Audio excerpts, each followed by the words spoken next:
Hi, welcome to this video, how to write better paragraphs in the methods in context. This video tutorial will show you some examples of a method in context paragraphs and how to improve them so that they are in context.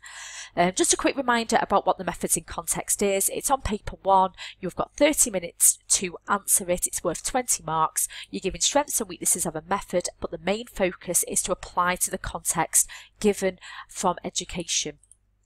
So some important points to consider, they're on the screen there in front of you. The main point for this video is to ensure that you are discussing the characteristics of the people, group, students, teachers being studied and how it may impact the research.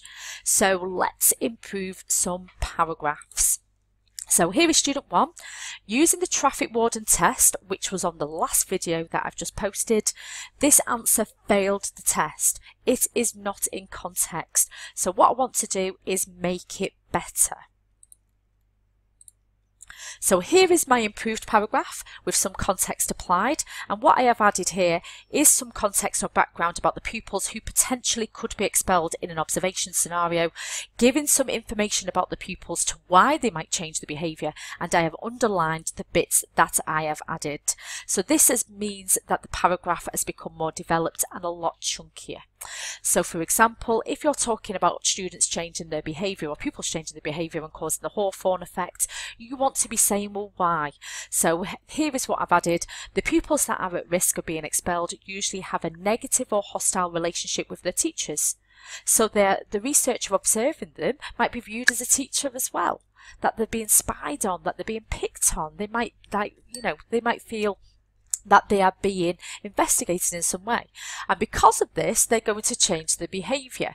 So for example, they might act with improved behaviour, or they might act with worse behaviour, which is going to impact the validity of the research.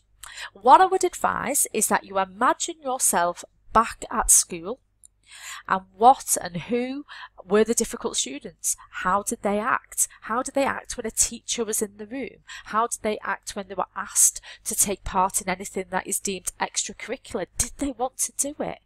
Why not? What behaviour are they displaying? Because this is exactly what you need to be writing about when you are talking about in context. So here is student 2, example number 2. So using the traffic warden test again, check out my last video if you're not familiar with what this traffic warden is. This answer has also failed the test. It is only slightly in context. Pause the video if you want to just read through and just familiarise yourself with it. But what I want to do, I want to make this paragraph better. So this second, with the improvements, actually becomes 2 paragraphs. So here goes. The bits that I've added have become underlined to show you the detail and the characteristics about the group. So if you're investigating, in this case, unstructured interviews to investigate streaming, I'm saying, well, who could you be interviewing? So let's have a look at students that are in the lower streams. Working class students might be placed in a lower stream because they have got lower levels of achievement. They might have poorer language skills. But due to speaking in the restricted code, they might not be able to understand a lot of the questions or give in-depth answers.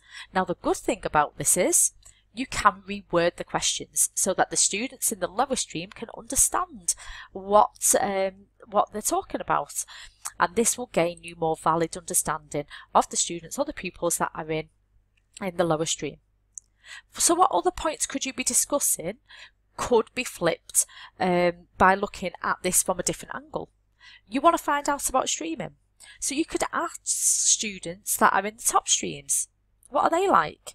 Well, they're usually middle class according to research. They're more likely to speak in the elaborate code. They're more likely to do their homework, take part in extracurricular activities. So taking part in research such as an unstructured interview, which due to being more time consuming is more likely to be at lunchtime or after school, middle class kids in the top streams are more likely to participate, and when they do, they speak in elaborate code, which is perfect for an unstructured interview because you've got a little bit more time. They're going to speak more, they're going to give you more detail, but they're also going to be more in favour of streaming because they benefit from it. They get more out, they get taught higher status knowledge, they get the better teachers in the top stream.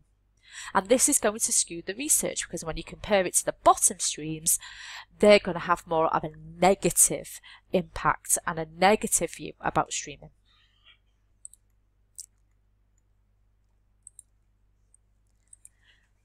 Now, continuing with the second paragraph, I've developed a further paragraph from the original one, and I've added much more detail and context to develop the answer. So as you can see, the bits that I have underlined is that pupils that are placed in lower streams might be due to students having poor English skills because they might be from an ethnic minority background. This means their conversations will be inherently restricted. You're not going to get the rich, valid, qualitative data from pupils with English as an additional language about what it's like to be in a lower stream. You might have to employ a translator, and this will cause further problems because meanings can change through the translation process, which is also lowering the validity.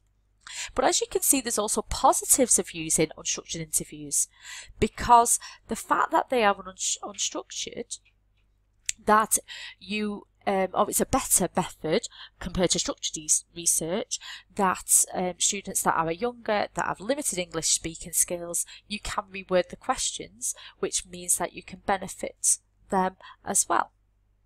So basically what I have done, I have showed you some example paragraphs which students have written that I have seen, and I have rewrote them, showing you that how you can make them into a little bit more context.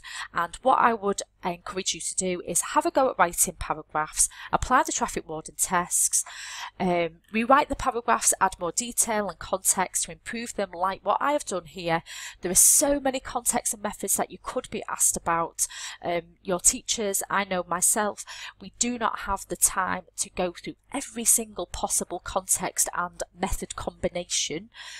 So it is a good idea for you to be practicing this regularly in your own time. I'm not saying you should be practicing 20 markers every week, but what I am saying is that you can practice writing examples of paragraphs. Okay, just get in the habit of doing it, so whatever you're faced with in the exam, you will have had a go at it at some point.